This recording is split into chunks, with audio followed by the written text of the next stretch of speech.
Dia menemukan draft proklamasi itu di keranjang sampah di rumah Laksamana Maeda pada 17 Agustus 1945 dini hari. Hai kawan-kawan, selamat datang di channel YouTube aku. Perkenalkan, aku Gita Hoirunisa atau juga yang bisa dipanggil Koi. Aku ngebuat channel YouTube ini terkhusus untuk para kawan-kawan yang tertarik sama hal-hal unik, menarik, misterius, ataupun untuk para pecinta musik. Karena aku niat akan membawa channel ini untuk dibagi menjadi beberapa segmen ke depannya. Jadi make sure untuk subscribe dan nyalain lonceng notifikasi untuk nungguin video aku yang selanjutnya ya.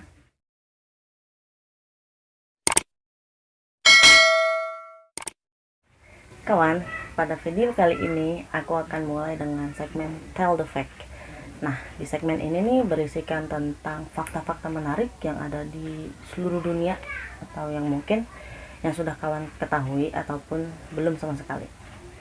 Maka dari itu, semoga hal ini bisa menambah wawasan kawan-kawan sekalian mengenai unique fact yang akan kita bahas bersama-sama ya kawan. Pada segmen ini aku nggak mau bahas yang terlalu jauh dulu, aku mau membahas yang ada di dalam negeri terlebih dahulu. Jadi aku akan membahas fakta-fakta menarik mengenai Hari Kemerdekaan Indonesia. Aku ngangkat materi ini karena kemarin belum lama ya Hari Kebangkitan Pancasila, dan ya masih berhubungan lah sama Hari Kemerdekaan Indonesia. Jadi karena kebanyakan dari fakta-fakta menarik serta unik mengenai Hari Kemerdekaan Indonesia yang ngebuat hatiku itu bergetar untuk membahasnya. Ya udahlah kawan, gak usah berlama-lama lagi, pasti kalian juga udah gak sabar ya. Mari kita masuk ke 7 fakta menarik Hari Kemerdekaan. Cus, kita masuk ke segmen Tell the Fact. Ada apa gerangan sih kawan?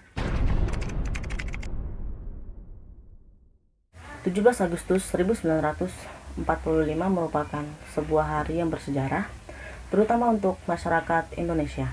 Karena pada hari itu, Indonesia berhasil mencetak sebuah sejarah, yaitu mengumandangkan kemerdekaan bagi negara, bangsa, serta rakyat Indonesia.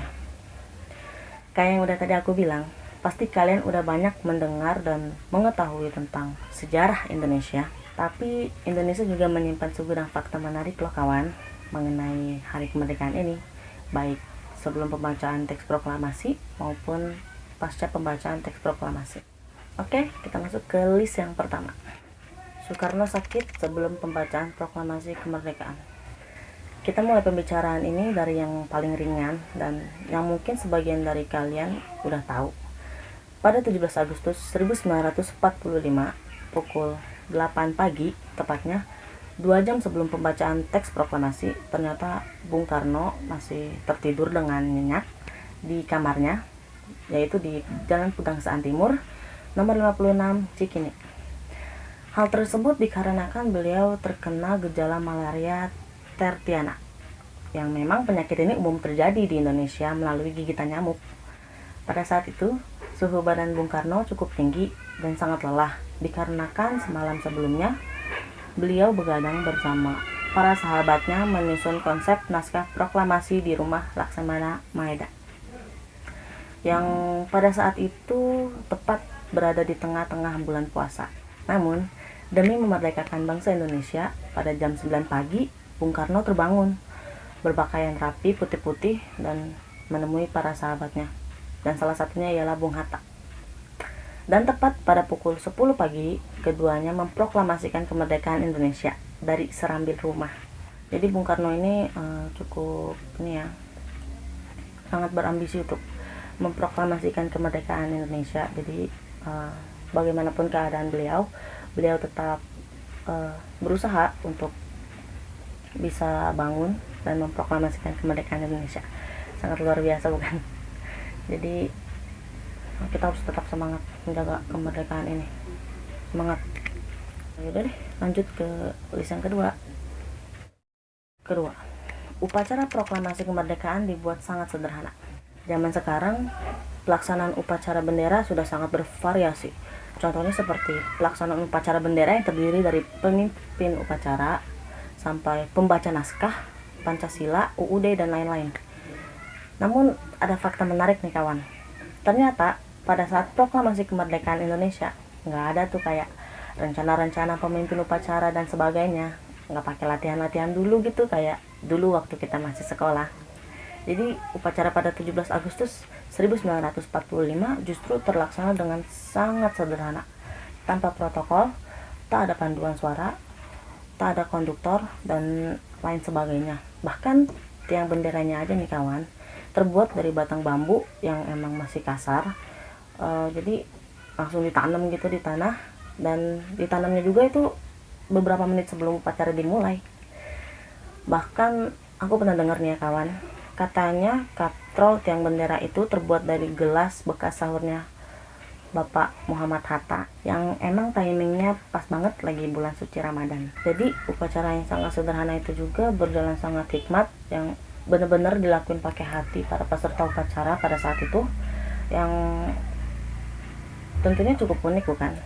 Tetapi itulah kenyataan yang terjadi pada sebuah upacara sakral yang dinanti-nanti selama lebih dari 300 tahun. Jadi cukup simpel ya kawan-kawan. Upacara proklamasi kita pada tahun 1945 tanpa ada aba-aba. Bahkan aku pernah dengar ya nih kawan, kalau para peserta upacaranya itu nyanyiin lagu Indonesia Rayanya juga tanpa aba-aba, mereka nyanyiin secara bersama gitu, secara hikmat, benar-benar dari dalam hati gitu kawan, sangat menyentuh hati bukan? Jadi kita harus tetap bisa ya seperti itu, jangan ngeluh kalau lagi upacara. Oke, kita next ke list selanjutnya. 3. Negatif film foto kemerdekaan disimpan di bawah pohon berkat kebohongan. Pada tahu nggak sih negatif film itu apa? Kalian pernah lihat nggak sih kayak yang foto jadul gitu, yang berderet gitu kan, yang warnanya aneh gitu kalau dilihat, pakai mata telanjang. Bahkan menurutku cenderung serem kalau dilihatnya pakai mata telanjang ya, apalagi dari jauh gitu. Nah, kayak gini nih bentuknya nih. Ya, gitu. Pasti pada pernah lihat kan?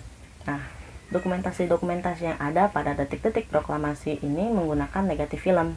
Dari negatif film tersebut, jadi peristiwa sakral proklamasi 17 Agustus 1945 dapat didokumentasikan dan disaksikan oleh kita hingga saat kini. Pada saat itu, pada hari H, pada 17 Agustus 1945, saat tentara Jepang ingin merampas negatif foto yang mengabadikan peristiwa penting tersebut, Franz Mendur, yaitu seorang fotografer yang merekam detik-detik proklamasi, berbohong kepada para prajurit Jepang ya. Beliau yaitu Franz Mendur mengatakan bahwa saya nggak punya negatif film itu dan udah diserahkan kepada barisan pelopor. Nah, barisan pelopor ini merupakan sebuah gerakan perjuangan ya. Nah, setelah mendengar jawaban itu, Jepang pun marah besar. Padahal sebenarnya negatif film itu ditanam di bawah sebuah pohon di halaman kantor harian Asia Raja.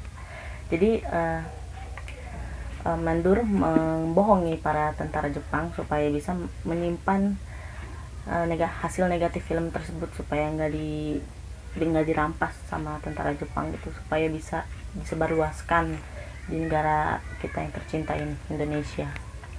Nah, akhirnya setelah Jepang pergi, negatif film itu di Afdruk itu kayak diproses, pemrosesan sebuah negatif film gitu, lalu dipublikasikan secara luas hingga bisa dinikmati sampai sekarang. Cukup unik ya, harus berbohong dulu gitu. Tapi untuk berbohong demi kebaikan, kalian pada setuju nggak sih kawan? Coba komen di bawah ya.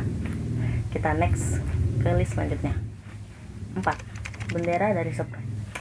Selanjutnya ada fakta menarik mengenai bendera pertama Indonesia yang dijahit langsung oleh Ibu Fatmawati nih kawan. Jadi fakta ini cukup unik ya, dan cukup menggelitik juga untuk aku. Karena siapa sangka sih bendera pertama kita itu dibuat dari spray dan kain abang-abang tukang soto. Jadi bagian putih pada bendera terbuat dari spray, dan bagian merahnya itu terbuat dari kain punya abang-abang tukang soto gitu. Dibeli oleh seorang pemuda, dan ya karena itu juga abang tukang sotonya seharusnya menjadi salah satu faktor bisa terbuatnya bendera pertama Indonesia. Gimana menurut kawan-kawan sekalian? Cukup unik bukan? Bendera pertama kita terbuat dari spray dan kain abang-abang tukang soto gitu. Oke, kita next ke list selanjutnya. 5. Perintah pertama Presiden Soekarno, sate ayam 50 tusuk. Nah, dalam buku autobiografi yang berjudul Bung Karno Penyambung Lidah Rakyat, yang ditulis oleh Cindy Adams, Soekarno mengisahkan bagaimana detik-detik setelah proklamasi dan pengangkatannya sebagai seorang presiden yang dirayakan dengan makan sate di dekat got dan tempat sampah. Jadi ini merupakan perintah pertama Presiden Soekarno saat dipilih sebagai presiden pertama Republik Indonesia. Bukan membentuk sebuah kabinet atau menandatangani sebuah dekret, melainkan memanggil tukang sate. Itu dilakukannya dalam perjalanan pulang setelah terpilih secara aklamasi sebagai seorang presiden. Jadi kebetulan ketika jalan pulang dari memproklamasikan kemerdekaan, Bung Karno bertemu dengan seorang tukang sate yang bertelanjang dada, ya tidak menggunakan baju atasan dan nyeker atau tidak memakai alas kaki. Beliau bilang seperti ini. Sate ayam 50 tusuk. Perintah Presiden Soekarno. Disantapnya sate dengan lahap dekat sebuah selokan yang cukup kotor. Dan itulah perintah pertama pada rakyatnya sekaligus pesta pertama atas pengangkatannya sebagai pemimpin dari 70 juta jiwa lebih rakyat dari sebuah negara besar yang baru berusia 1 hari. Jadi ini merupakan sebuah cerita langsung dari Bung Karno ya, yang ditulis di dalam sebuah autobiografi. Jadi ini cukup konkret, yang cukup unik juga karena siapa sangka gitu presiden pertama Indonesia, perintah pertamanya itu minta sate 50 tusuk gitu. Itulah, kita lanjut ke list selanjutnya. 6. Suara Bung Karno saat membacakan proklamasi direkam ulang. Siapa sangka bahwa suara Bung Karno saat membacakan proklamasi seperti yang selama ini kita sering dengar, itu ternyata tidak direkam secara langsung pada saat pembacaan teks proklamasi. Yang begini nih cuplikannya. Proklamasi. Kami, bangsa Indonesia, dengan ini menyatakan kemerdekaan Indonesia. Rekaman tersebut memang benar asli suara Bung Karno, tetapi dilakukan pada 1951 di Radio Republik Indonesia atau RRI. Hal itu dilakukan untuk kebutuhan dokumentasi negara. Waktu dengar fakta ini aku cukup shock dan kaget loh, kayak nggak nyangka aja gitu. Ternyata ini tuh direkam ulang. Aku kira nih yang secara langsung pas lagi pembacaan teks proklamasi. Kalian kaget juga nggak kayak aku? Oke, kita next ke list selanjutnya deh. 7. Naskah proklamasi ditemukan di tempat sampah. Naskah asli teks proklamasi kemerdekaan Indonesia yang ditulis tangan oleh Bung Karno dan didikte oleh Bung Hatta ternyata tidak pernah dimiliki dan disimpan oleh pemerintah Indonesia loh. Anehnya, naskah historis tersebut justru disimpan dengan baik oleh wartawan, yaitu BM Dia. Dia menemukan draft proklamasi itu di keranjang sampah di rumah Laksamana Maeda pada 17 Agustus 1945 dini hari, yang setelah disalin dan diketik oleh Sayuti Melik. Pada 29 Mei 1992, dia menyerahkan draft tersebut kepada Presiden Soeharto setelah beliau menyimpannya selama 46 tahun, 9 bulan, 19 hari. Nah, kawan-kawan, jadi itu dia segelintir fakta-fakta yang masih berhubungan dengan Hari Kemerdekaan Indonesia, yang pasti nggak pernah kalian pelajarin waktu masih di bangku sekolah dulu. Meskipun hal-hal tersebut bukan merupakan hal yang penting bagi sejarah, namun hal tersebut merupakan sebuah bumbu unik yang menghiasi Hari Kemerdekaan. Menurut kalian, fakta mana nih yang paling mind blowing dan unik? Jangan lupa buat tulis di kolom komentar di bawah ya. Di masa kini dengan segala sesuatu yang sudah canggih, maka sudah bukan zamannya lagi untuk berdiam diri dalam melakukan sebuah bela negara. Bisa dengan berbagai cara yang tentunya nggak keluar dari konteks yang ada ya kawan. Jiwa muda, bela negara, NKRI harga mati, merdeka. Thank you yang udah menyempatkan waktu untuk menonton video ini. Jangan lupa untuk subscribe channel ini dan like video ini. Bagi kalian yang sudah, terima kasih banyak atas supportnya. Bisa juga di follow akun sosial mediaku. Jadi sampai jumpa lagi di video Tell the Facts selanjutnya. Jangan lupa makan yang banyak ya, supaya sehat selalu kawan. Bye.